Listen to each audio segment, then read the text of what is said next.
Olá, pessoal. Boa tarde. Eu me chamo Robespierre, sou professor do Instituto de Computação da UFBA, e pesquisador colaborador no SIDAX, um laboratório da Fiocruz, da Bahia. E a ideia desse meu seminário é apresentar integração de grandes volumes de dados, principalmente ali seus conceitos, desafios e oportunidades. E a ideia é que essa apresentação ela sirva de base aí, ou como uma introdução para estudantes de iniciação científica, mestrado e doutorado que têm interesse em ingressar e aprender coisas sobre esses tópicos. Não pretendo ser bastante técnico agora, pretendo apresentar os principais conceitos ali e preocupações do ponto de vista acadêmico e prático, mas sem grandes mergulhos, sem grande profundidade em detalhes de implementação ou qualquer coisa assim, tá? Então, a agenda dessa fala aqui é basicamente tentar trazer uma introdução. Na introdução, não pretendo definir nada, na introdução, eu pretendo apenas discutir um pouco sobre as motivações para esse tipo de estudo, para esse tipo de investigação, de condução de projetos. Depois, sim, definir o que é integração de dados, geocodificação de eventos, discutir o estado atual da arte e as lacunas técnico-científicas que eu reconheço agora. Claro que isso pode mudar daqui a uma semana, né? Cada reunião com meus alunos, a gente tem uma diferente, é, é, uma diferente percepção do estado da arte e a cada semana e cada leitura que saem novos artigos, essa coisa se move muito rápido, tá? E o mais importante, eu acredito, dessa discussão toda é apresentar ou discutir uma agenda de pesquisa, que é uma agenda de pesquisa que eu trago para mim, que no final das contas é incorporada pelos meus estudantes, principalmente de mestrado e doutorado, mas que também tem o envolvimento de alunos de iniciação científica, tá? Então é isso. Aqui na introdução, eu quero começar argumentando que o uso de dados integrados é imprescindível se eu quero ter uma compreensão mais holística de determinados fenômenos, porque, vai lá, quando a gente pensa na nossa disciplina de banco de dados ou na nossa condução de manipulação de banco de dados, vocês vão lembrar que quando a gente modela um banco de dados para um sistema de informação ou para resolver um determinado problema, o que acontece é eu vou tentar descrever um evento, uma entidade ou uma pessoa com os atributos que caracterizam aquele evento, aquela entidade, aquela pessoa. Eu quero fazer isso para dar suporte à coleta diária, né, a coleta rotineira desses dados que vão ser utilizados para determinados processos, tá? Sejam eles processos administrativos, processos transacionais, ou seja, eu quero, por exemplo, no mercado, eu quero seguir as preferências de um cliente. Então, eu vou fazer um clube e vou armazenar ali quais são as horas, quais são os dias do mês, qual é o ticket desse cliente, quais são os produtos ou os tipos de produtos que ele mais compra, se esse cliente tem ou não se aproveitado das promoções que a gente oferece para ele e por aí vai. Mas veja, em algum momento, um grupo de pessoas decidiu quais eram as variáveis que iam descrever aquele cliente, aquele paciente, aquela pessoa, aquela entidade dentro de um banco de dados estruturado, certo? Um banco de dados talvez semi-estruturado, mas ainda assim que passou por uma modelagem para suportar um sistema de informação. Quando a gente quer identificar a participação desse indivíduo ou dessa entidade num fenômeno um pouco mais complexo, a gente certamente vai precisar enriquecer essa única fonte de dados com informações de outra fonte, de outro lugar, de outra base, e que provavelmente vem de um outro sistema que foi suportado, planejado, desenvolvido por uma outra equipe para resolver um outro problema, certo? Então, trago aqui já uma provocação, né? O tema de integração de dados ele só é possível e só existe ainda como um tema latente, cada vez mais quente na literatura, né? Cada vez mais necessário, principalmente para endereçar os silos, né, criados pelos sistemas de informação e suas equipes que resolvem problemas locais. Não pensamos sistemas de informações para resolver problemas globais. Isso custaria muito dinheiro, isso custaria muito tempo, né? E certamente seria mal modelado. Né? A gente sempre resolve, como a gente vê lá em banco de dados, a gente sempre resolve mini-mundos, a gente sempre resolve universos de discursos que são limitados ao meu problema, tá? Então, é isso. Integração de dados, eles conseguem, com a integração de dados, a gente consegue ter uma visão mais completa sobre determinados fenômenos, visões holísticas, a gente consegue identificar eventos duplicados ou indivíduos duplicados, a gente consegue fazer enriquecimento e por isso fazer imputação de dados, a gente consegue, ao fazer imputação de dados ou confirmar dados em mais de uma fonte, a gente consegue prover melhor qualidade, a gente consegue atualizar dados a partir do enriquecimento, a gente consegue, claro, né, com uma visão mais completa, ter acesso a novos insights e ter uma tomada de decisão melhor amparada em dados de múltiplos domínios, tá? Esses são os argumentos por que utilizar e dominar técnicas de integração de dados. Claro, eu tenho outros argumentos aqui para mostrar para vocês. A gente tem, do ponto de vista de pesquisa, a necessidade de integrar dados, por exemplo, para fazer follow-up de populações que passaram por ensaios randomizados, por exemplo. Então, eu fiz algum tipo de estudo sobre a eficácia de um remédio qualquer e agora eu preciso acompanhar essas pessoas no tempo para identificar se essas pessoas tiveram efeitos adversos no tempo. Isso é um follow-up, né? Ou eu posso criar, por exemplo, uma coorte, né, baseada num baseline, então eu tenho aí a primeira aparição dessas pessoas e seguir essas pessoas no tempo, e isso tudo depende, inclusive, de encontrar essas pessoas em diferentes bases, em diferentes estruturas de dados, em diferentes momentos da vida, em diferentes fontes, e fazer o linkage ali com uma base de participantes randomizados né, de trials ou com participantes de uma determinada, por exemplo, política pública. Tá? Então, do ponto de vista de pesquisa, suportar a descoberta de conhecimento através de uma fonte de dados. Tá? Do ponto de vista de mercado, pensem que a gente pode fazer algum tipo de exercício sobre personalização, hiperpersonalização, né? Muitos dos produtos de redes sociais hoje, eles dependem de uma boa implementação de algoritmo de recomendação para que essa rede social, esse aplicativo, consiga te entregar os vídeos curtos, consiga te entregar o próximo item de uma timeline infinita, né? de um arrastar para cima ou para o lado infinito.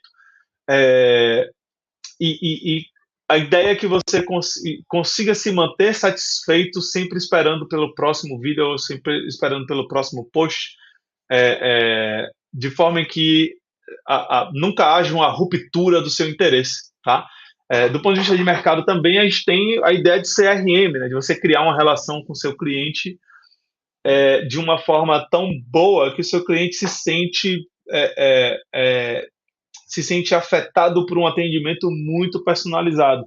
E para fazer isso, o que a gente precisa é de dados sobre essa mesma pessoa, vinda de diversas fontes que falem sobre essa pessoa em diversos aspectos. Então, tem os aspectos de posicionamento político, tem de localização, tem de mobilidade, tem aspectos de interesse sobre temas específicos, sobre tipos de mídia específicos. Então, veja, no final das contas, essas grandes soluções, elas tendem a utilizar dados integrados e, portanto, ter processos e pipelines de integração antes de promover recomendação. Então, dados integrados são importantes para o mercado também, tá?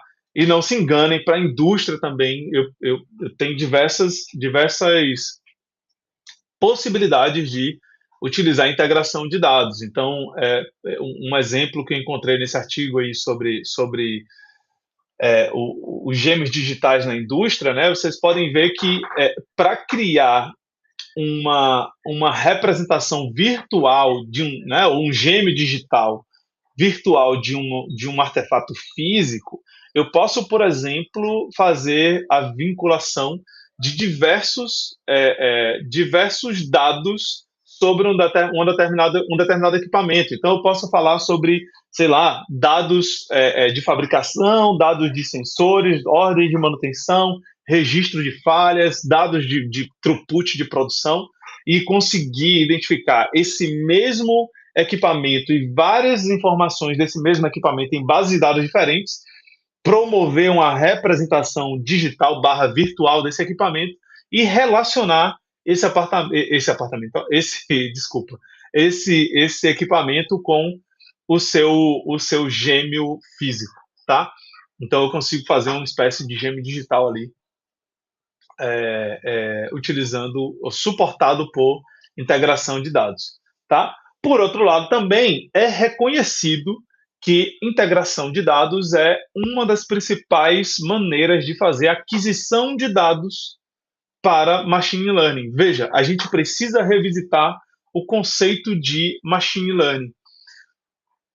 Ao classificar um software como um software capaz de aprender, eu basicamente, e aí usando aquela definição do Tom Mitchell, né?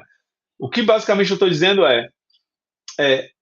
eu tenho um software que, ao passo em que eu tenho um aumento da experiência na resolução de uma tarefa, eu tenho um maior desempenho nesta tarefa.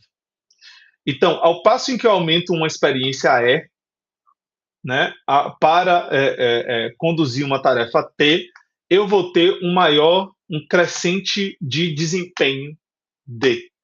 Ok? Tom Mitchell fala exatamente isso. Claro, não exatamente isso, eu estou tentando aqui elaborar com minhas próprias palavras, mas é claro que se eu preciso de mais dados para ter uma melhor classificação, um melhor agrupamento, um melhor uso de machine learning, isso significa que conseguir integrar dados de diversas fontes sobre uma determinada entidade pode me ajudar a melhor executar essas tarefas preditivas, tá?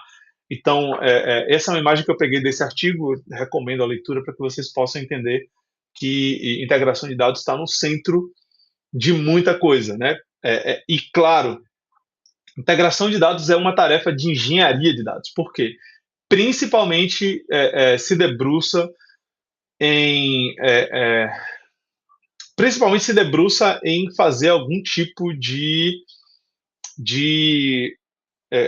preparação de dataset que vai ser utilizado para tarefas analíticas, né? Então é uma tarefa upstream que determina a qualidade de tarefas downstream, né? Então, por tarefas downstream, entendam tarefas analíticas, tarefas de predição ou tarefas descritivas, né? Como BI, tá? Então é isso. A gente tem aí a integração de dados no centro de toda essa discussão. Então, eu só estou tentando valorizar o tema para que vocês possam entender o quanto importante é isso. Então, eu me antecipei, né? A ideia é que a gente pense que dentro dessa ideia de ETL, né, no ciclo de vida da engenharia de dados ali, dentro dessa ideia de ETL, ali na transformação, né, após a ingestão de diversas fontes e tudo mais, ali na transformação, antes do serviço de dados, antes de servir o dado, antes do load, né, a gente tem na transformação a integração de múltiplas fontes. Então, eu tenho uma representação única, uma deduplicação, algum tipo de tratamento que depende dos algoritmos e conhecimentos produzidos na área de linkage, tá? E aí, por que isso fala mais com engenharia de dados do que com ciência de dados? Porque, veja, as tecnologias auxiliares da engenharia de dados, eles se entrelaçam com as tecnologias auxiliares e os problemas correntes de linkage, de integração de dados. tá? Então eu tenho segurança, muitas das tarefas de linkage são com preservação e privacidade. Tem gestão em modelos de dados e integridade dos dados, tem auditoria, transparência, linhagem de dados, tudo isso é um problema. Tem a necessidade de você automatizar isso com DataOps, fazer observabilidade e tudo mais. Eu dependo muitas vezes de tarefas que sejam adequadas para Big Data e, portanto, preciso ter ali uma série de preocupações com infraestrutura, com orquestração e tudo mais. E os softwares, as peças de software entregues, elas precisam garantir reproducibilidade e, por isso, reuso e testes e tudo mais precisam fazer parte da implementação dessas ferramentas, tá? Então, enfim, de novo, só estou argumentando agora sobre, do ponto de vista de formação e computação, onde que integração de dados entra em engenharia de dados. Então, desde da nossa formação em bancos de dados, até passando ali para sistemas distribuídos e tudo mais, claro, tocando muito em IA hoje, né, inteligência artificial e tudo mais, a gente tem na engenharia de dados o principal casa, né, dos profissionais e pesquisadores que trabalham com esse tema, tá? Então vamos dizer aqui logo o que é engenharia de dados, veja, desculpa, o que é integração de dados. E claro, né, eu estou tentando falar aqui sobre grandes volumes, sobre Big Data. Então é importante que a gente identifique que Big Data não é um contexto em que eu lido apenas com bancos de dados gigantes. Não, Big Data trata principalmente de algumas dimensões, né? Então tem o volume. Então, se eu estou lidando com um ambiente que tem um volume de dados que seja proibitivo para a infraestrutura que eu tenho, ou que seja que extrapola as capacidades não só da infraestrutura, mas também do software que eu lido. Veja, a minha infraestrutura ela é incapaz de rodar esse banco de dados porque esse banco de dados é maior do que minha capacidade de memória. Pronto, eu tenho um problema de volume. Eu provavelmente estou num problema de Big Data, né? Sendo que esse é o maquinário que eu sempre consegui lidar com os problemas anteriores. Então, talvez eu esteja num problema de Big Data aqui, que eu esteja no contexto de Big Data. Só que o Big Data não é só volume, tá? Big Data também trata de, principalmente, velocidade. Então, para além de volume, eu também tenho uma necessidade muito grande de dar vazão, dar respostas, produzir conhecimento ao passo em que chegam novas quantidades de dados. E se essa quantidade também é proibitiva para uma resposta dentro de um SLA, né, dentro de um budget, talvez eu esteja também aí dentro de um contexto de Big Data, tá? E uma das dimensões que eu mais dou, né, tem a veracidade ali também, que fala sobre o quanto que o processo que produziu esse dado é confiável, o quanto que eu consigo garantir validação e tudo mais. Então, veracidade é uma coisa importante. Mas um ponto que eu tenho muito prestado atenção e que eu acho que é um tópico sensível para a linkage hoje é a variedade. Então, eu estou falando ali de novos modelos de dados, eu estou falando de novas representações de dados, eu estou falando de novos tipos de dados. Então, dados tabulares, eles não são mais a melhor forma de representar determinados dados, porque esses dados podem ser de, sei lá, redes sociais. Então, se eles são de redes sociais, eles podem ser imagens, eles podem ser posts, eles podem ser vídeos, eles podem ser, sei lá, séries temporais de sensores, sabe? Então, variedade também é uma coisa que dificulta muito, porque muitos dos modelos foram pensados para dados tabulares numéricos. Então, se o volume não é tão grande assim, mas eu tenho um problema de velocidade e variedade, putz, eu estou num problema de Big Data, né? Então, por que isso tudo é importante quando eu penso em linkage? É simples. Se eu estou tentando integrar dados de diversas fontes que trazem problemas de mapeamento de esquema ou alinhamento de esquema, que é basicamente conciliar tudo para que tenha o mesmo significado e mesma sintaxe, talvez eu esteja num subproblema da integração de dados que foi tocada pelo Big Data. Se no meu linkage o volume de comparações é proibitivo, se a necessidade de fazer linkage incremental é proibitiva pela minha capacidade de infraestrutura ou pela minha capacidade de software ou pelo volume de bases, de bancos, né, de registros que chega para fazer isso, eu estou num problema de Big Data. E a fusão de dados é como é que eu vou servir esses dados? Como é que eu vou fazer aquele join e vou entregar, olha, esse é, né, entidade de uma base A, entidade de uma base B, tá aí no formato em que você precisa, com os dados enriquecidos que você precisa. Se isso é dinâmico, também precisa ser servido de forma streaming, tá? Se isso precisa estar disponível pouco tempo depois do processamento, eu também tenho aí um problema. Então, integração de dados é basicamente é, o, o, a tarefa computacional que permite encontrar eventos, entidades, indivíduos, né, em registros de bancos de dados diferentes, de fontes de dados diferentes. E aí, o apimentado que eu dou aqui nessa apresentação eu estou falando especificamente da integração de grandes volumes de dados que nos impõem uma série de novos desafios, tá? Então, eu estou sendo um pouco mais estou indo no miúde aqui nessa introdução, porque eu realmente não quero ficar fazendo revisitas a essa contextualização, tá? Para que todo mundo entenda o que é Big Data e todo mundo entenda como que Big Data toca diferente os problemas de integração de grandes bases de dados, certo? E aí, agora que a gente sabe o que é banco de dados, o que é integração de dados, vamos pensar um pouco sobre quais são os desafios, né? Porque parece muito bonito. Eu vou encontrar Maria Joana Silva numa base A e numa base B, simples. É só fazer uma busca, um join pelo nome. Não é tão simples. Na vida real, os dados feitos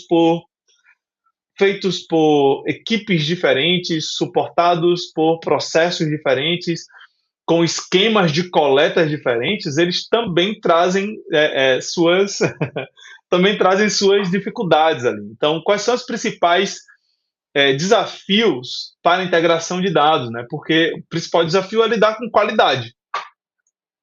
E aí, o que causa essa heterogeneidade em qualidade de dados em bancos de dados e no mesmo banco de dados em diferentes subpopulações ou diferentes momentos no tempo ou diferentes lugares, regiões num determinado território.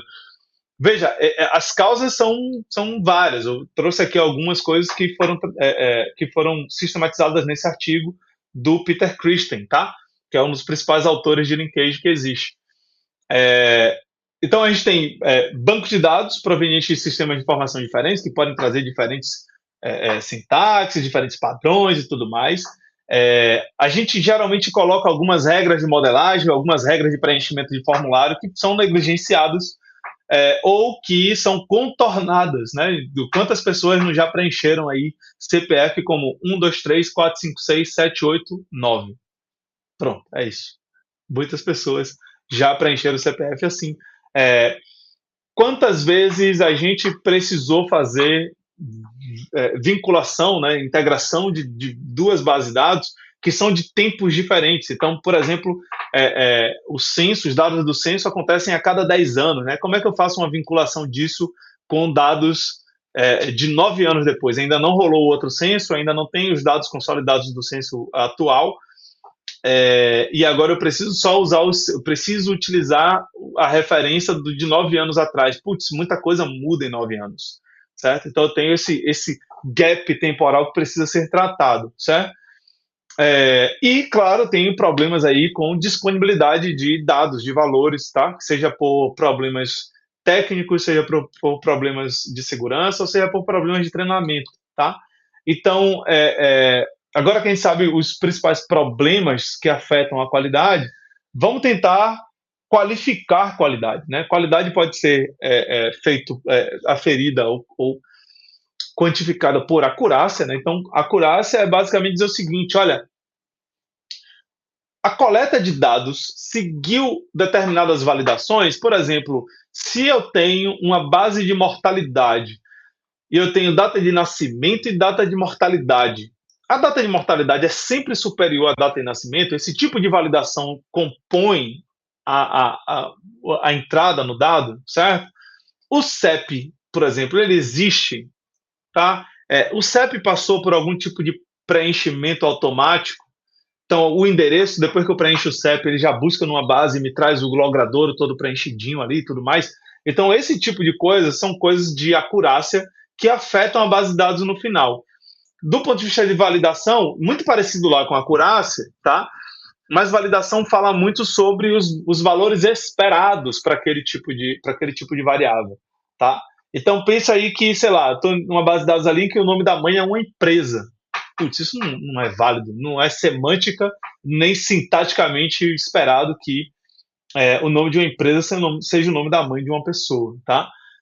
Completude é sobre a disponibilidade de valores, ou seja, o quanto que esses valores estão espalhados, disponíveis na base de dados, então quantos são nulos ou ausentes, e o mais importante aqui, claro que isso é importante para tudo, mas principalmente para o nulo, eu preciso entender quais são as possíveis causas dessa nulidade, pode ser falha nos equipamentos, pode ser a pessoa que está lidando ali com o preenchimento do formulário teve imperícia, ou o contexto é de muita urgência e tudo mais, ou essas pessoas, ou esses gestores, eles não ligam lá para coleta, não é uma coisa que sensibilizou eles, ou eles deletaram alguma coisa por inconsistência, o processo definiu que aquele valor não era consistente e por algum motivo chegou para sua mão uma base de dados irregular, tá?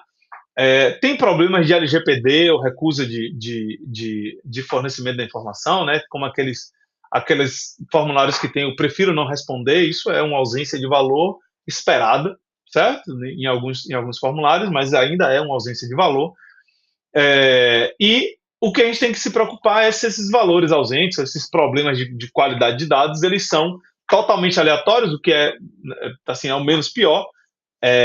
Tem alguma aleatoriedade, aí você tem que explicar se ele está ali saindo de uma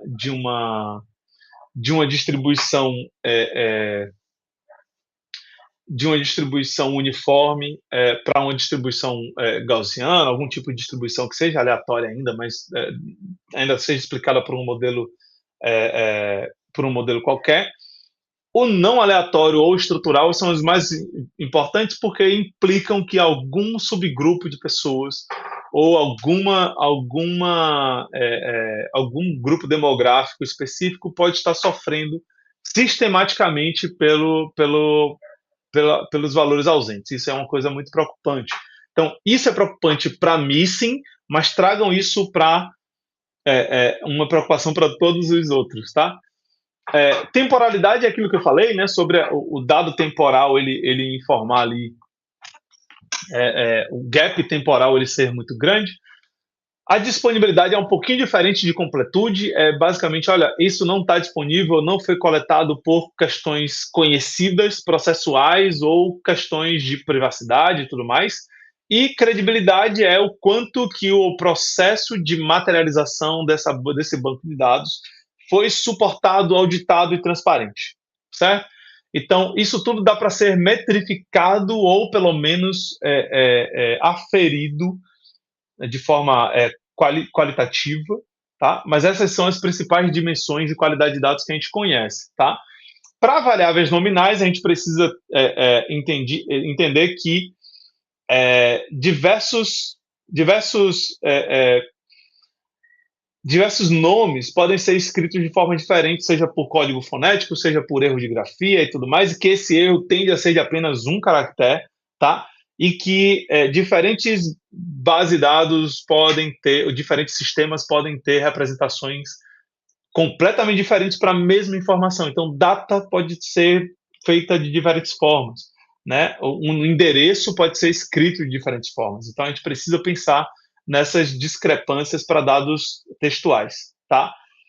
E aí, é importante que a gente entenda que existem pelo menos dois tipos de linkage, tá?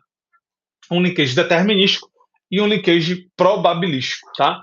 No linkage determinístico, o que eu tenho é um conjunto de regras, ou uma regra estrita de ou é tudo igual se é tudo igual, passa, se não é tudo igual, não passa, ou regras um pouco mais flexíveis, dizendo o seguinte, olha, eu quero saber se o nome, um predicado de regras, né? O nome e o último sobrenome e a data de nascimento batem, então sim. Se não bate, aí eu vou testar um outro conjunto de regras até que eu teste todas as regras e diga, opa, é sim ou não, beleza? E aí, claro, né, tem as regras bem específicas dizendo por que esse pai de registro não se refere à mesma entidade ou à mesma pessoa, beleza? Então, essa é o panorama geral dos métodos determinísticos.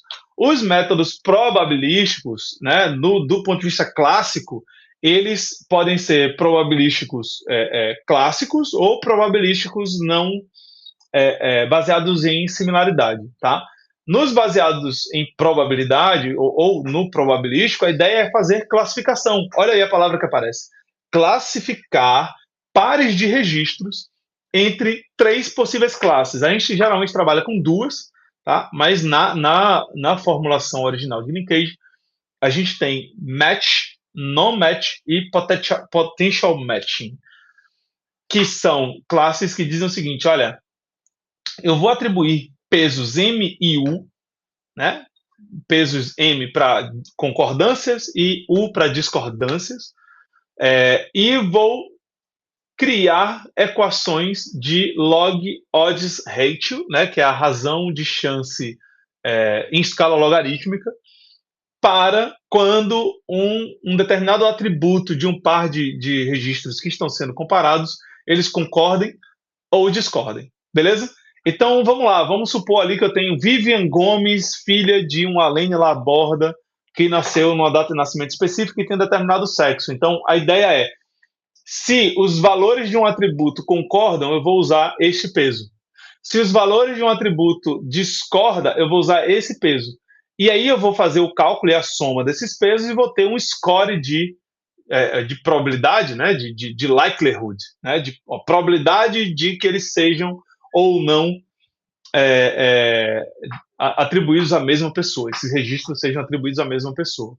Veja, eu ainda não estou classificando aqui, eu estou atribuindo likelihood, né? Eu estou atribuindo probabilidade de que esses registros se referem à mesma pessoa. A classificação ainda não aconteceu. Como que essa classificação acontece? Eu vou ordenar os pares por score e vou estabelecer algum processo que vai me dizer qual é o ponto de corte para separar os melhores dos piores, os verdadeiros dos falsos, beleza? E assim eu vou ter o meu linkage probabilístico. Isso está no artigo seminal sobre linkage de 1969, tá? Essa foi a primeira formulação teórica de linkage, tá? Não foi o primeiro artigo sobre linkage, tá? Mas foi a primeira formulação teórica com arcabouço matemático provido por pesquisadores da estatística, certo? Então, esse é o linkage probabilístico. No linkage probabilístico baseado em pontuação, que é o que a gente tem muito discutido aqui no nosso grupo de pesquisa, a gente tem aquela ideia do alinhamento de esquema, né? Aqui tem o pré-processamento, tem um alinhamento de esquema, tem uma indexação e blocagem, e tenho agora o linkage propriamente dito, que é esse comparação par a par, ranqueamento e classificação. Pronto, aqui a gente viu aqui para cima aquela ideia de alinhamento de esquema, esses dois aqui a gente tem, né? Na verdade, isso tudo aqui a gente tem uma ideia de linkage e o resultado disso, quando sai, a gente oportuniza a fusão de dados, tá? A única diferença é que, por pontuação, eu tenho uma comparação par a par que se dedica a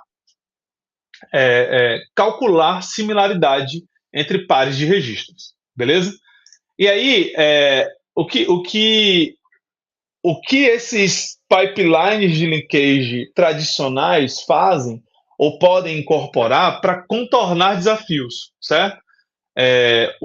O determinístico não tem muito espaço, né? O determinístico não tem muito espaço para fazer isso. O que a gente pode fazer aqui basicamente é o seguinte: olha, eu vou mandar eu vou mudar, eu vou fazer algumas extensões para melhorar esse negócio. Então, uma coisa que eu posso fazer é padronização. Então, do ponto de vista sintático, o que eu quero aqui é criar um padrão que concilie a forma de representação de variáveis categóricas, ordinais ou textuais, certo? Então, por exemplo, na variável sexo aqui, eu tenho um dicionário que diz, olha, só posso ter sexo masculino e feminino, então todos os valores que vão acontecer aqui, se é masculino ou feminino, vão assumir esse valor. Se não está contemplado, olha só, 99 não está contemplado no dicionário. Então ele vai virar algo inconsistente, tá? E se ele é nulo, eu vou transformar ele em zero. Então eu criei um de padronização que vai me ajudar a conciliar a sintaxe das variáveis, tá? De forma similar, eu tenho a harmonização, que é sobre uma conciliação mais semântica ou de agregação. Então, veja, a ideia aqui é, se eu não tenho nenhum problema sintático entre as variáveis, eu vou ter uma base padronizada que guarda exatamente os valores previstos, mas se eu tiver, por exemplo, duas versões de uma mesma base de dados que representam o destino do lixo diferente, como é o caso do cadastro único ali, entre a versão 6 e a versão 7, então eu vou precisar dizer, ó, quais são, porque aqui eu tenho um nível de agregação, aqui eu tenho outro. Então, quais são os níveis de agregação que são similares entre si? Então, vocês vão ver aqui coletado diretamente e indiretamente. Eu perco algum valor, eu perco algum nível de detalhe? Perco. Mas para fins de integração, às vezes é bom você fazer esse tipo de coisa, tá? Queimado ou enterrado. Tá vendo? Queimado ou enterrado, do ponto de vista aqui, na verdade, agora eu agreguei, né, para a segunda versão. Então, agora eu tenho uma perda de informação nessa direção. Tá? Então, enfim, a ideia é que eu consiga ter essa representação mais única de agregação e semântica. Tá? Uma outra coisa que eu posso fazer é deixar de utilizar um score totalmente probabilístico que pergunta somente a concordância e discordância e entregar scores que vão de 1 a 0 ou de 0 a 1, né? Scores contínuos que vão de 0 a 1 ou scores contínuos também que vão de menos 1 a 1, tá? Existem diversos. Eu trouxe aqui o Jaro e o Jaro Winkler, vocês vão perceber que o Jaro tem uma limitação muito focada aí no tamanho das strings que estão participando da comparação, e o Jaron Winkler tem um foco muito grande para corrigir isso, tem um foco muito grande no tamanho do prefixo. Então, quanto maior o tamanho do prefixo, maior a chance de eu conseguir um valor de similaridade maior, tá? Para dados categóricos, eu posso utilizar o overlap, que é muito crispy, né? É muito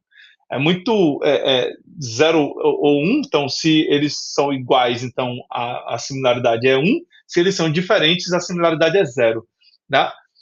Ainda para dados categóricos, eu posso pensar num skin, por exemplo, que pensa na frequência ou na ponderação daquela concordância, né? Na ponderação daquela discordância pela frequência das categorias envolvidas. Beleza? Outra coisa que eu posso fazer é uma representação fonética, né? Uma codificação fonética dos fonemas participantes ali daquela comparação em variáveis textuais. Então, vocês veem ali que é basicamente um agrupamento baseado na pronúncia, tá? E uma coisa importante também é que eu consiga fazer a avaliação dessa qualidade de dados. Então, aqui que reside o grande problema, gente. Veja, eu preciso estabelecer um ponto de corte. Vocês viram lá, desde o probabilístico, sair do determinístico, eu preciso agora dar um ponto de corte para separar verdadeiros de falsos. Então, eu tenho aqui dois universos, tá? Um universo de pares que deveriam ser vinculados, que são os pares verdadeiros, e um universo de pares que não deveriam ser vinculados, que são os pares falsos, tá? Esse é o universo da base. Aí eu rodo o linkage e eu crio esse mini universo, que são os pares que eu classifiquei, tá? Então veja, uma vez que eu determinei o ponto de corte aqui, certo? O que vai acontecer? Esse ponto de corte vai dizer o seguinte: daqui para a direita eu disse que todo mundo é verdadeiro. Então esse é o meu universo de classificados. Só que desse meu universo de classificados, eu tenho aqueles que deveriam ser classificados, tá? Deveriam ser verdadeiros e são verdadeiros, certo? Então, eles deveriam estar aqui e realmente estão aqui. E tem os caras que são falsos, que por algum motivo foram jogados para cá. Então, eu tenho os falsos positivos, tá? Eu também tenho a galera que é falso e tá para cá, beleza? E eu tenho a galera que é verdadeiro e por algum motivo foi empurrado para cá, que são os falsos negativos. Beleza? Então, eu começo a categorizar os registros a partir do ponto de corte de todo linkage baseado em similaridade. É importante que a gente entenda que todo linkage baseado em similaridade precisa de um ponto de corte para classificação. Ou a gente substitui isso por modelos. Beleza? Então, essa é a grande ideia. E ao ter essas denominações, né, do que é verdadeiro positivo, do que é falso positivo, do que é falso negativo, do que é verdadeiro negativo, eu consigo calcular uma série de métricas de qualidade que vão me dizer, né, sacrificando uma coisa ou outra, né, por exemplo, a acurácia vai me dizer o acerto médio. Então eu vou pegar o acerto aqui em cima, então todos os pares que são verdadeiros, corretamente classificados como verdadeiro positivo ou falso ou verdadeiro negativo, sobre todos os sobre todos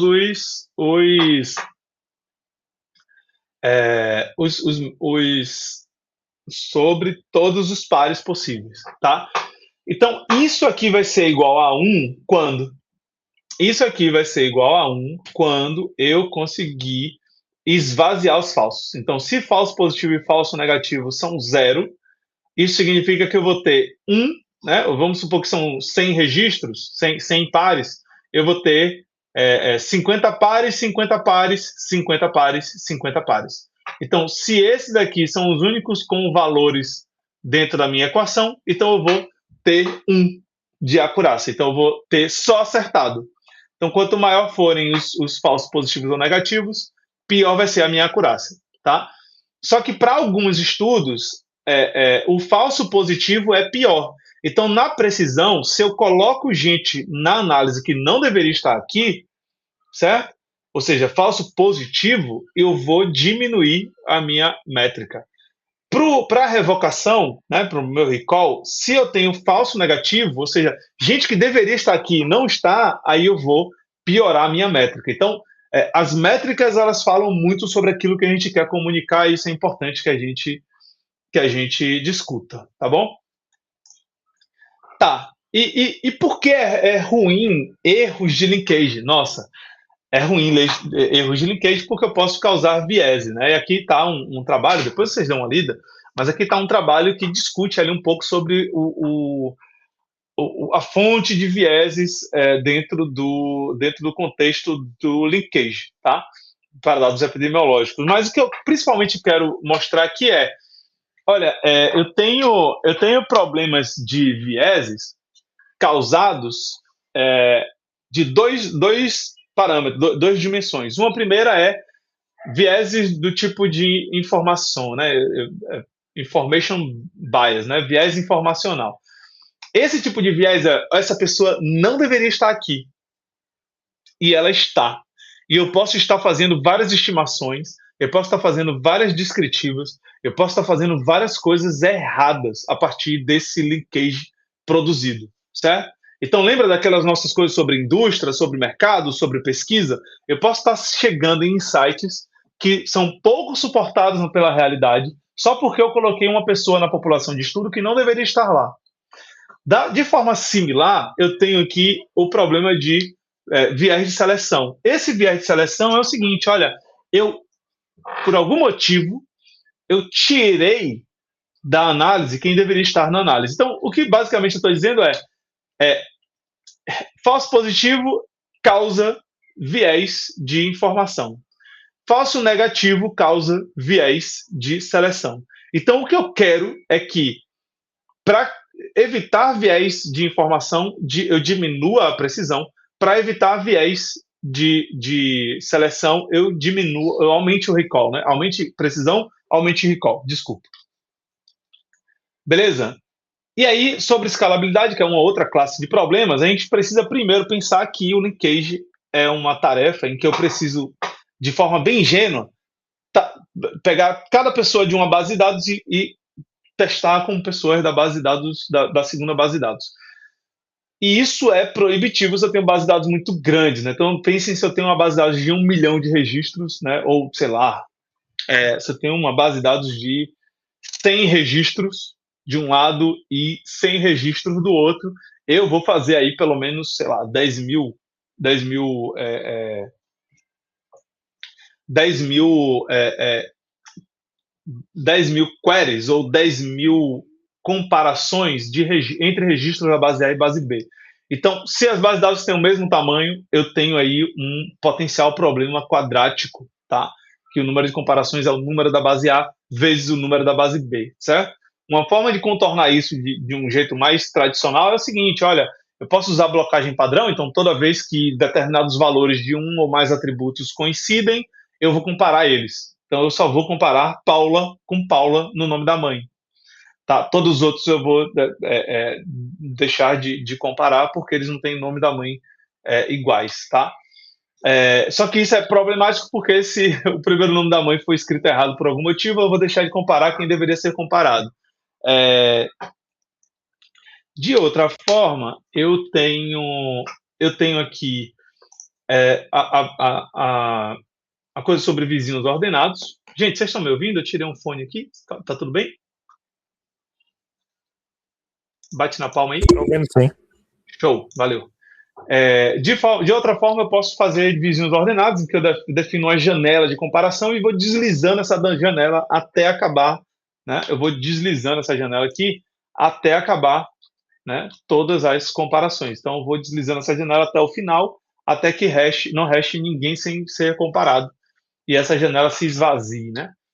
E depois, por predicados, em que eu crio ali conjunções de disjunções, né? Então, por exemplo, eu posso fazer ali eu vou testar todo mundo que tem o primeiro nome e o primeiro nome da mãe, ou, tá?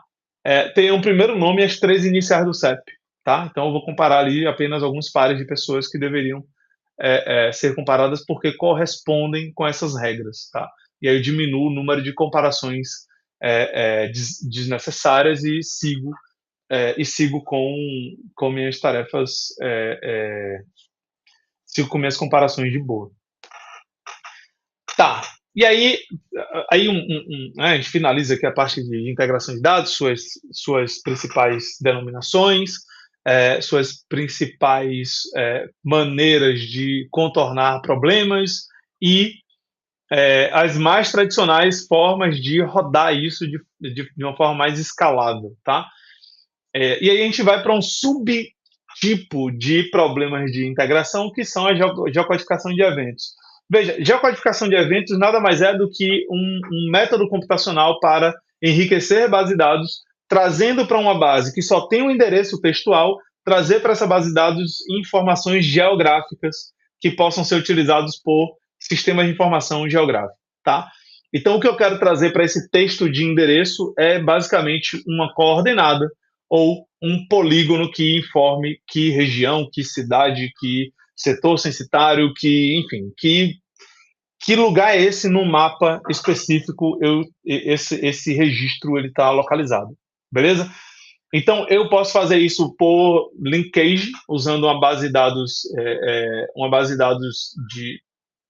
de referência que guarda ali setores censitários, coordenadas e denominação desses endereços, e aí eu consigo buscar nesses endereços de referência aqueles endereços, aquelas variáveis, os valores da minha base de dados para eu conseguir fazer a associação, caso possível, ou eu posso fazer essa busca usando APIs, né, de geolocalização, como a OpenStreetMap, como a Here, como a Google Maps, beleza?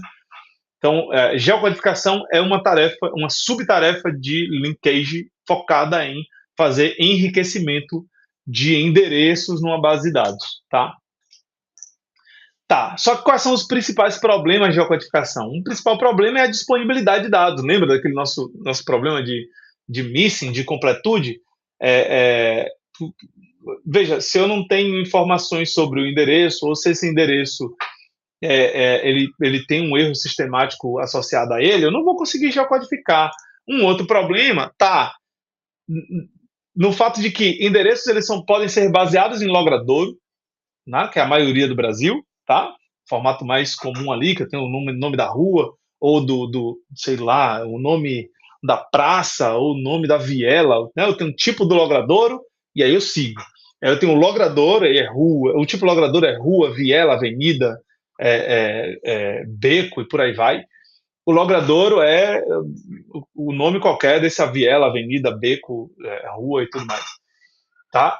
Eu tenho outro tipo de endereço para cidades que foram muito, muito bem planejadas, como Brasília, Goiânia, Palmas e tudo mais, que é baseado em face de quadra ou lote, tá? Que aí a gente tem outro tipo, outra classe de problemas, tá? A gente tem um outro problema para padronização de endereços, que são os endereços de área rural, né? Que a gente tem ali sítios, proximidades com rodovias, ou a rodovia como sendo o endereço principal, mudando ali apenas o CEP e o número ao longo da rodovia, tá? Cidade, CEP, número, na rodovia, tá? A gente tem problemas de denominação de ruas, né? Então a gente tem muita rua sem denominação, tem rua que mudou durante o tempo, então ela era uma rua sem denominação, ela era uma invasão, né? Um endereço informal ou não cadastrado, e esse logradouro não cadastrado, ou era um logradouro que já existia, como aqui em Salvador a gente tem a Avenida Ademar de Barros, que virou uma Avenida Milton Santos, por exemplo. Ou um projeto ou um processo de formalização de ruas que estavam sem cadastro, de logradouros sem cadastros, que agora passaram a ter um nome, certo? A gente tem um problema de apelido de logradouro também. Aqui em Salvador, a gente tem a Avenida Mário Leal Ferreira, que todo mundo insiste em chamar de Bonocô. Então, tem endereços ali que chegam, o carteiro conhece, né? Então, tem endereço que chega com Bonocô e tem endereço que chega como Avenida Mário Leal Ferreira. Então, enfim, é a mesma rua com denominações diferentes. Elas precisam ser georreferenciadas ou geocodificadas da mesma forma. Tá? E tem um problema também muito grave com siglas e abreviações. Né? Tem uma representação ali em Brasília, eu sempre uso isso como exemplo, quando eu fui lá tirar meu visto americano, o que eu vi foi no Waze, eu tenho, tanto no Waze quanto no Uber, a gente tem duas representações no mesmo endereço, né? Que é setor Embaixada Sul para a Embaixada Americana. Setor Embaixadas Sul e SES. Note, se tem duas bases de dados em que tem uma setor Embaixada Sul e a outra SES, vocês viram já o Winkler. Eu não vou encontrar esse endereço com uma boa qualificação. Eu não vou encontrar esse endereço de jeito nenhum, tá? Então esse é um outro problema que a gente tem que enfrentar quando lida com geocodificação de endereços, principalmente em Brasil, tá? Tem outros problemas, parte deles é identificação de siglas e abreviações, tem supressão, tem mudança no tempo, tem o fato de que os formulários são preenchidos de formas irregulares, como colocar ali complemento, colocar um endereço todo no complemento. Essa é uma outra coisa que acontece bastante. Então, a gente precisa ter sempre muita criatividade para conseguir resolver problemas de linkage para endereço, que é o que a gente chama de geocodificação aqui no nosso caso, tá? E aí, qual é o estado da arte atual e as lacunas técnico-científicas que eu identifico, tá? Vamos falar um pouco sobre o pipeline do Sidax RL, né? Então, o Sidax RL é uma ferramenta adequada para Big Data, certo? Que existe desde 2019, né? Desde 2018, 2019 ali, e que é principal responsável pela construção da coorte de 100 milhões de brasileiros hoje, tá? O Sidax RL é principalmente uma ferramenta baseada em Big Data, porque incorpora ali soluções nativas de Big Data no seu pipeline, tá? Então, não é uma coisa que incorpora inteligência, não incorpora modelos, não incorpora nada disso, mas incorpora o melhor da computação de alto desempenho para clusters com máquinas commodity e também incorpora o que há de melhor na tecnologia de recuperação da informação. Então, eu vou dar nome a essas tecnologias para vocês entenderem, mas para que a gente consiga compreender em que lugar da literatura em computação essa ferramenta foi beber as suas fontes, a gente vai precisar visitar ali, né, alguns fundamentos, alguns conceitos. Então, para garantir a mitigação da escalabilidade, dos problemas de escalabilidade, eu preciso indexar a maior base de dados envolvida. Então, a ideia é que eu consiga utilizar o Elasticsearch para produzir uma estrutura de índice que pode ser muito bem ali, que possa ser muito bem, que possa passar pela resposta de queries que precisam de resposta rápida, tá? Então, eu vou indexar isso usando Elasticsearch, e depois eu vou. Só um segundo, gente. Gente, foi mal. Vamos voltar. Tem alguém ainda aí? Sim. Ok.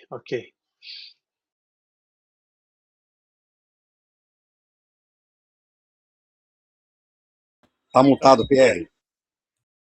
Obrigado. Então, eu indexo a maior base de dados, é o que faz sentido para aumentar a escalabilidade. Então, a maior base de dados agora está disponível para responder queries Elasticsearch, certo? E o que eu sei é que o Elasticsearch é uma ferramenta distribuída que roda em um cluster, um aglomerado de máquinas, consegue responder vários tipos de query, então é bastante flexível e também me permite prover respostas de baixa latência, muito rápido, tá bom? E também implementa uma série de algoritmos que são algoritmos muito importantes e muito bem visitados na literatura, como sharding, que é para garantir replicação, para garantir alta disponibilidade, né? Eu tenho diversos mecanismos de balanceamento de carga, como também o sharding, né? Mas principalmente ali fazer um espalhamento desses shards ao longo do cluster. E eu consigo também escalabilidade para responder essas queries, porque eu posso, a partir de uma consulta, eu posso responder essa consulta de forma não só paralela, no núcleo, mas distribuída em núcleos de diferentes máquinas disponíveis no cluster.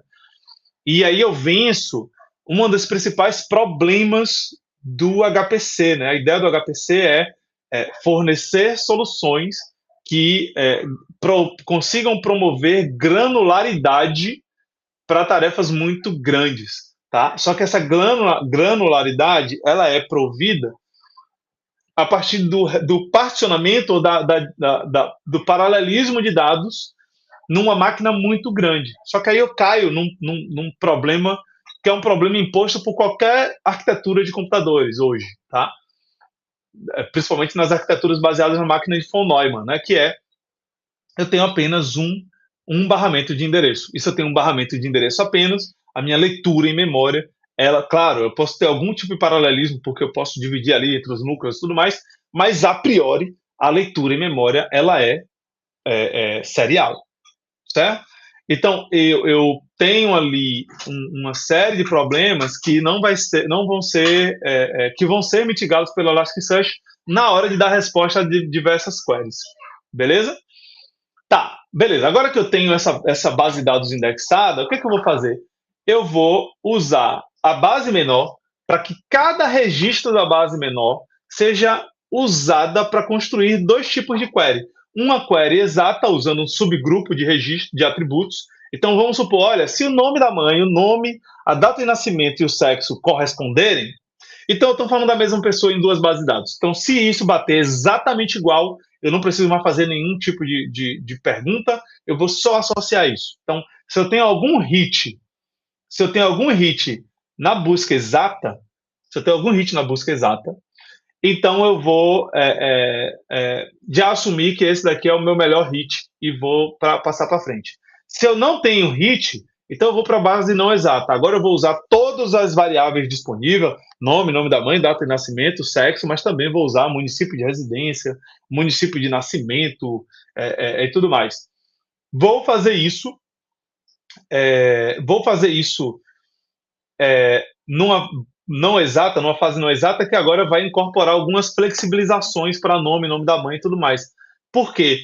Porque eu posso ter alguns erros na escrita do nome, por isso que ele não bateu exatamente lá em cima, tá? Eu posso ter alguns erros no nome da mãe, e aí por isso ele não bateu lá em cima, entende? Então, o ponto principal aqui é, poxa, eu vou agora tentar fazer uma busca muito mais flexível e vou trazer os melhores candidatos, tá? Pronto. Eu tenho agora um conjunto de candidatos que pode ter sido trazido aqui pelo matching, matching exato e pelo matching não exato, tá? Só que o que vem do Elasticsearch é pouco explicado, né? Porque o Elasticsearch tem algumas estimações ali nos shards, né? Tem algumas estimações de score, apesar dele usar o BM25 para fazer o cálculo de score, esse cálculo ainda pode ser estimado. A gente pode não entender completamente ou explicar completamente para os nossos colegas pesquisadores da epidemiologia, que é os pesquisadores que a gente mais tem contato, né? A gente pode não conseguir explicar completamente como que um registro Y teve um score maior do que o registro X, quando o contrário que era esperado, tá? Então, o que a gente faz? A gente geralmente submete esse par de registros, esses registros encontrados,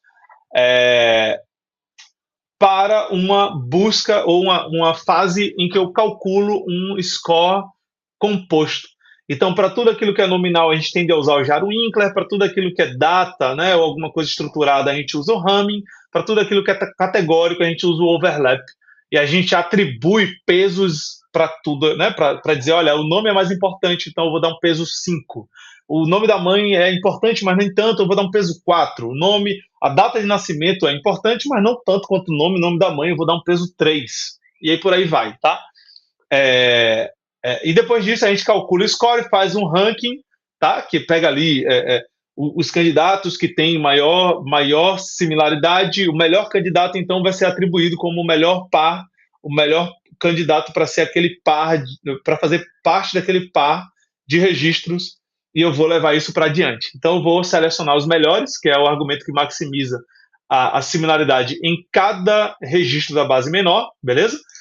E agora eu vou submeter isso para uma revisão manual de uma base de dados menor, porque agora eu quero saber qual o ponto de corte, né?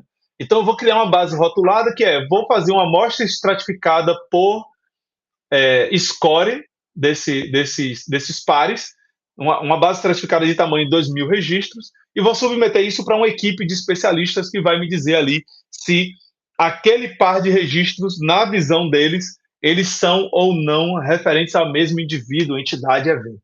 Beleza? Agora que eu tenho uma base rotulada de 2.000 registros, o que eu posso fazer é pegar as duas colunas, né? A coluna decidida pelos especialistas sobre match ou não, 0 ou 1.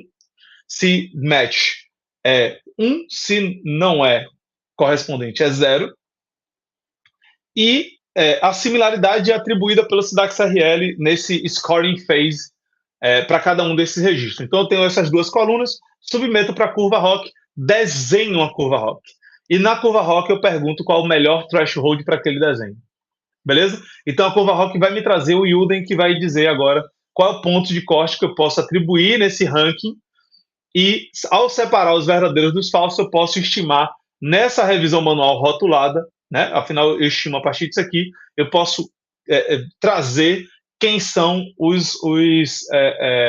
quem são os falsos positivos, os verdadeiros positivos, os falsos negativos, os verdadeiros negativos, certo? E aí eu tenho as métricas de linkage, né?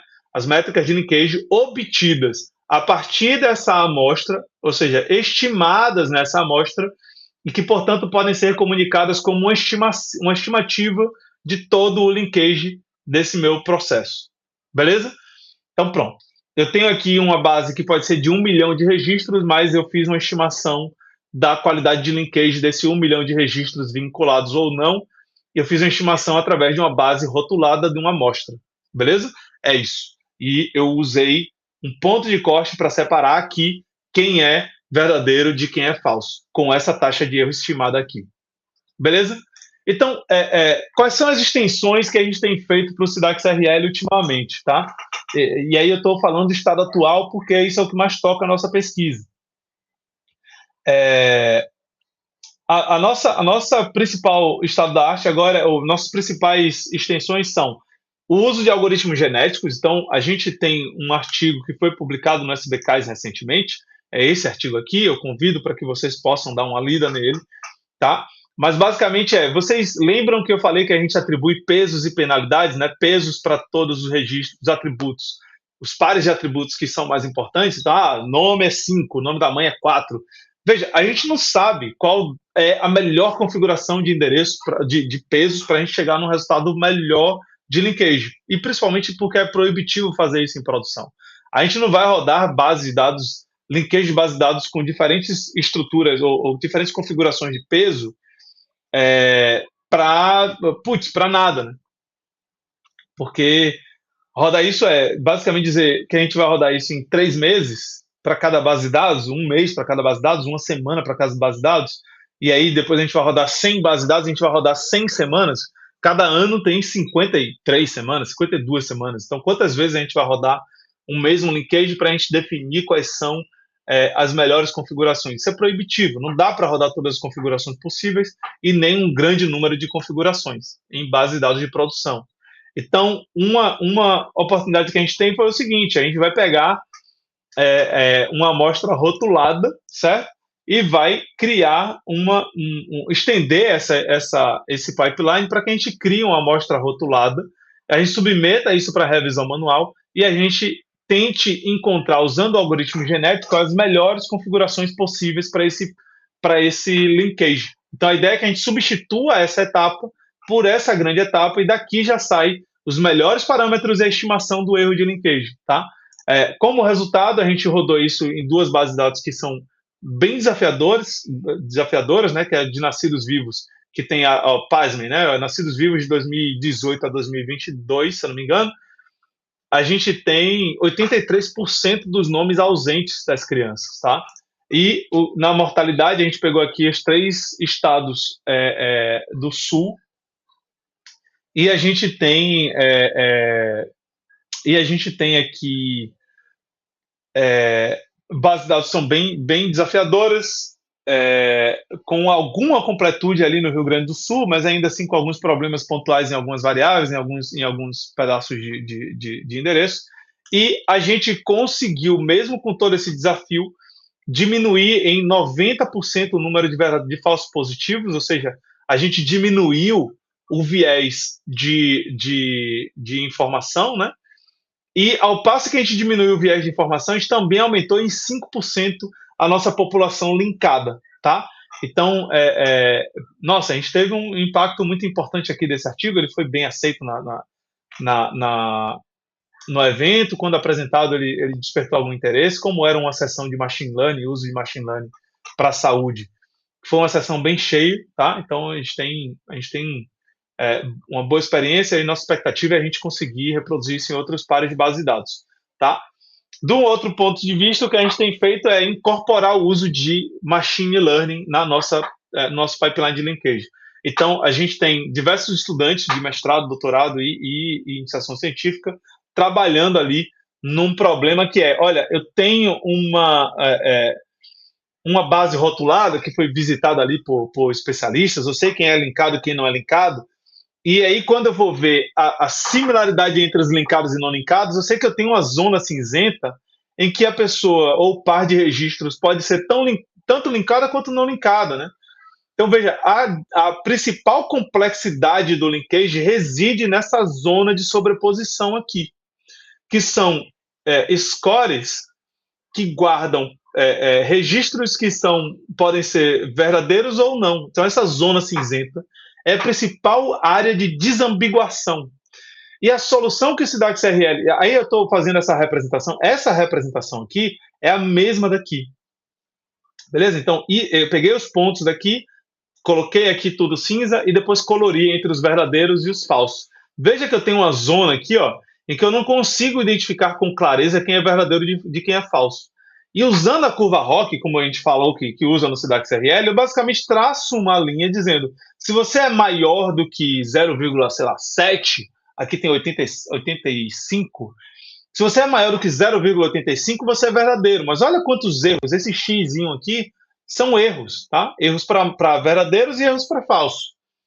Então, olha quantos verdadeiros eu coloco na minha, ou quantos erros eu coloco na minha análise, ou tiro da minha análise, se eu uso a curva ROC como uma solução linear para um problema que claramente é não linear, certo? Então, a nossa ideia é utilizar machine learning para tentar contornar esse problema da solução linear de separação de pares verdadeiros e falsos dentro da nossa base rotulada e estimação de qualidade de linkage, certo? Então, a ideia é que a gente crie modelos e que a gente possa produtizar esses modelos e rodar esses modelos na prática, tá? Para que eles possam aumentar a nossa capacidade de vinculação de populações, principalmente populações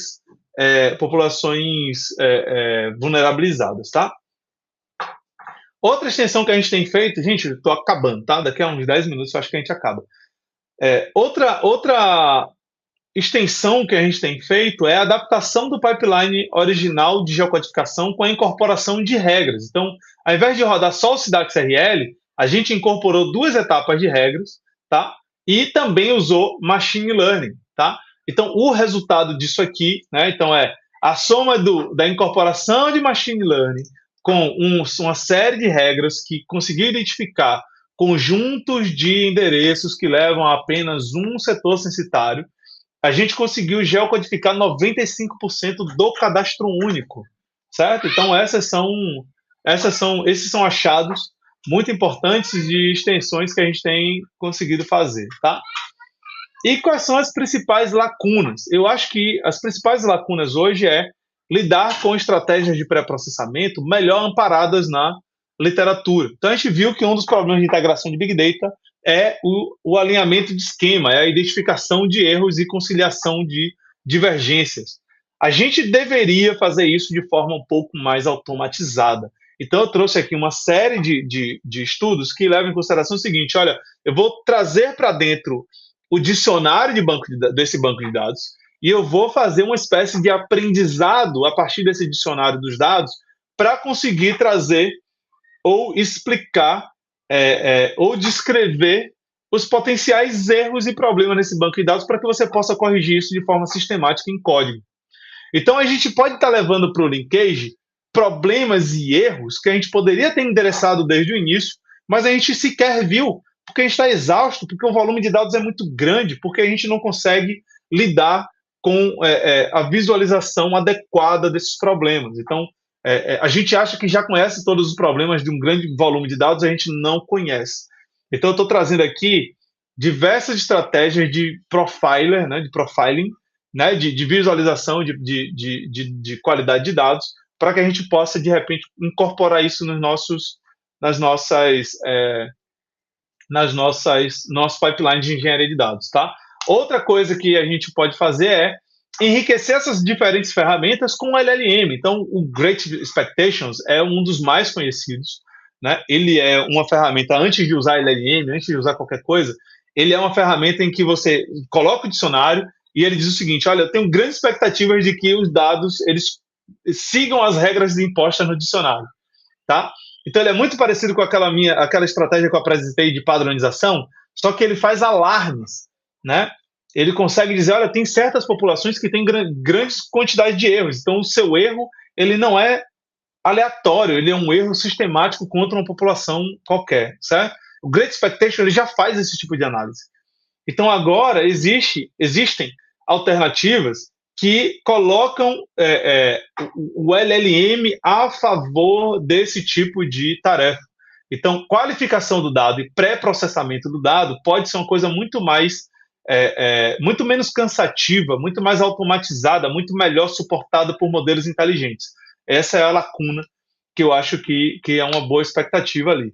Uma outra coisa é o emprego de modelos sofisticados de machine learning e deep learning no pipeline de linkage. Então, eu trago aqui o Dito, que é um dos principais, né? Que veja que a ideia do Dito é incorporar um modelo pré-treinado para indexação e um modelo pré-treinado para classificação de pares, tá? Então, o Dito ele traz aí algumas alternativas interessantes de incorporação de linkage e o Dito aparentemente está no estado da arte de linkage hoje, todo mundo tenta se comparar com o Ditto e superar o Ditto em alguma aplicação, tá? Um outro que eu encontrei é o Deep Sec2Sec, que é basicamente a estratégia de fazer representação em embeddings, né, representação semântica de diferentes bases de dados tabulares, tá, ou de entidades, fazer uma espécie de alinhamento de matriz e a partir de um modelo treinado, fazer a classificação sobre o quanto que esses registros eles são correspondentes ou não à mesma entidade, certo? E uma coisa que eu acho interessante é, de repente, fazer o uso de redes neurais e de aprendizado adversarial, né, ou aprendizado ativo, no contexto de linkage. Então, pensem que a ideia aqui é, de repente, tentar otimizar duas tarefas ao mesmo tempo. Então, ao passo em que eu quero aumentar a classificação, aumentar a cobertura, aumentar a precisão, a acurácia de linkage, eu também quero fazer isso para diferentes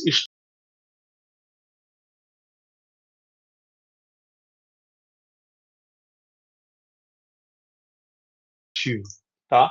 E a agenda de pesquisa eu separei em 3 eixos importantes. Uma é a oportunidade de aplicação de modelos de IA, uma segunda é um avanço. Não sei se vocês estão conseguindo me ouvir, eu recebi um aviso de instabilidade na minha conexão. Caiu, mas voltou. Tá, beleza. Massa. Então, uma primeira é a oportunidade de aplicação de modelos de IA, né, baseados em redes neurais, mais sofisticados e tudo mais. Um segundo eixo é de avanço na preservação da privacidade. E um terceiro é uma discussão um pouco mais aprofundada, um pouco mais responsável sobre justiça algorítmica, auditoria e transparência de linkage. Tá? Então, existem diversas etapas do pipeline de linkage que podem incorporar IA. A ideia é que a gente consiga fazer isso de forma sustentável, de forma responsável, e não simplesmente para seguir o hype, mas para endereçar problemas reais que podem nos ajudar a melhorar diversos aspectos da nossa vinculação que existe hoje. Uma outra coisa é que a gente pode beber das fontes de representação semântica com embeddings para que a gente consiga discutir melhor a relação entre utilidade e preservação da privacidade. Eventualmente vai bater na porta a necessidade de a gente conseguir performar linkage com preservação de privacidade em nossas infraestruturas. Então, isso vai ser verdade internacionalmente, né, do ponto de vista não somente brasileiro, mas do ponto de vista internacional. Já é um problema internacionalmente conhecido e em voga até hoje, tá? Mas eu acredito que isso ainda vai ficar um pouco ainda mais relevante com o passar dos anos, e por isso eu sigo fazendo essa pesquisa, eu sigo avançando nesse caminho, tá? E, por último, uma discussão muito clara ali sobre explicabilidade dos modelos. Agora que a gente vai usar o IA, vai ficar difícil explicar os resultados de linkage. Então, explicabilidade de IA, viés em machine learning se torna parte importante da nossa atuação como pesquisadores, certo?